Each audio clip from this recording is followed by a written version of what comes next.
The artist known as Poppy created her YouTube channel in 2011. It was called That Poppy TV, and there she was mainly posting covers. She covered artists such as Young the Giant, MGMT, The Black Keys, Of Monsters and Men, and Mike Snow.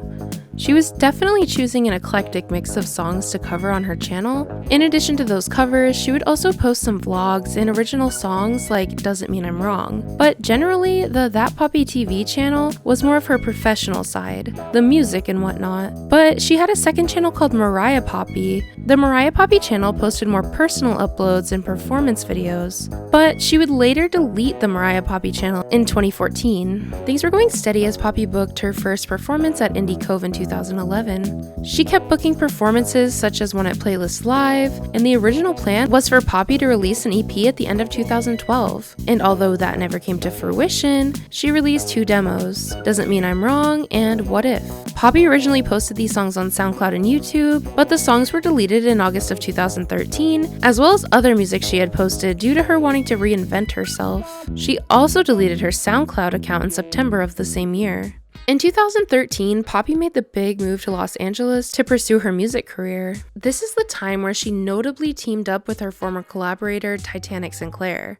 Hi, I'm Titanic Sinclair. I'll keep the conversation on him to a minimum because I hate even saying his name, but I can't deny he's definitely a part of Poppy's lore. The two of them would make abstract, oftentimes bizarre, and arguably creepy YouTube videos together. The first one was Poppy Eats Cotton Candy, which was uploaded in November of 2014. The most famous one of their videos was called I'm Poppy, where she introduces herself over and over and over again. Poppy, I'm Poppy, I'm Poppy, I'm Poppy, I'm Poppy, I'm Poppy. The I'm Poppy video went extremely viral and helped Poppy to begin gathering a real following. Internet users became intrigued with her robotic, seemingly soulless, monotone character. The unsettling persona mixed with the pastel, cutesy aesthetic was something that drew a lot of people in. They would make theories around the That Poppy character, even saying she was some kind of Illuminati creation. Hey, it was the internet in mid-2010s. Did you not expect Illuminati theories? This is where Titanic's past becomes a little bit more relevant to the story. He had previously worked with a woman called Mars Argo. They made YouTube videos together that were kind of similar to the ones he made with Poppy at this time.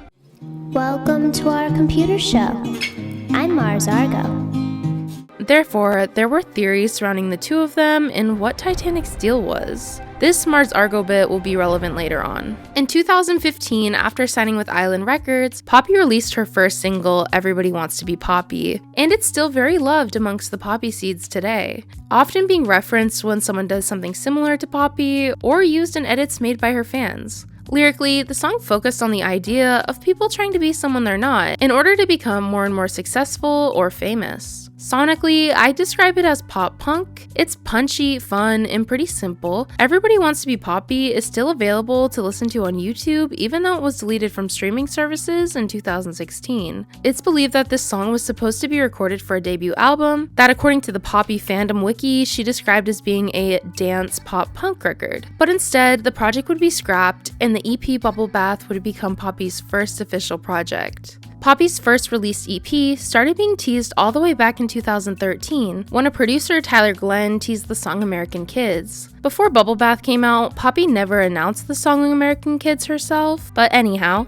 jump forward to 2015, on July 14th, Bubblebath's first official lead single was announced, Low Life. 10 days later, on the 24th, the song was released with a music video. Early next year, on January 14th, 2016, Poppy did a performance of the song Alter at KYXY 96.5 as a simple way to promote the upcoming project. Not known to the public as Bubblebath yet, until February 2nd, 2016, when Poppy shared the artwork, title, and release date for the EP. The next day, she announced that the second single from the EP would be Money, and it would come out the same day as the EP. Bubblebath released on February 12th, 2016 with the single Money. It was her first and only release under Island Records. The project would later be re-released on June 10th, 2016 with a new version of Money and an alternative mix of Lowlife. The idea behind Bubblebath comes from Poppy's idea that the world is quite dirty and would benefit from a bubble bath. If you think about it, it's kind of similar to her YouTube videos. It looks very squeaky clean,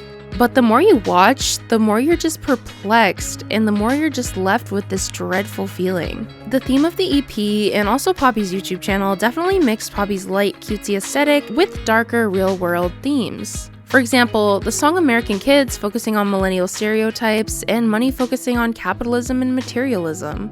Money stayed a pretty popular song for Poppy for a long while. It even was used in the first episode of the second season of the television series Scream, I Know What You Did Last Summer. But the song Money actually had its music video deleted later on in April of 2018 due to a copy claim from Hallie Race, the artist of this eyeball that was used in the video, along with several other artworks included in Poppy's video for Money.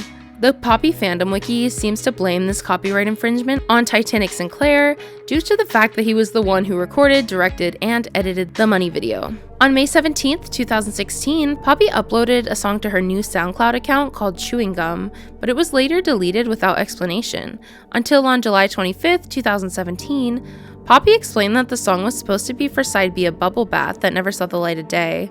On a Discord server, Poppy explained that the song was taken down by Island Records.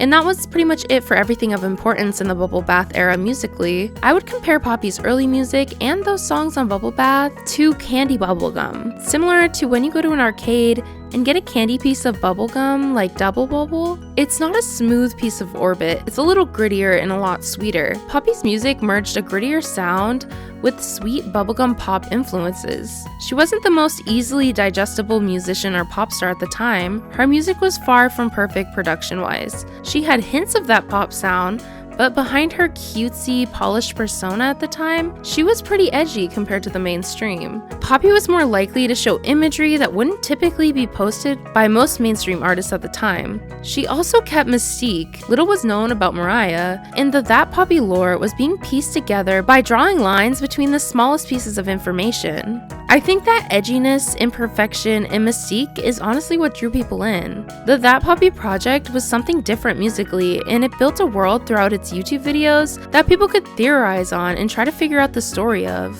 That Poppy wasn't just an artist, she was a project.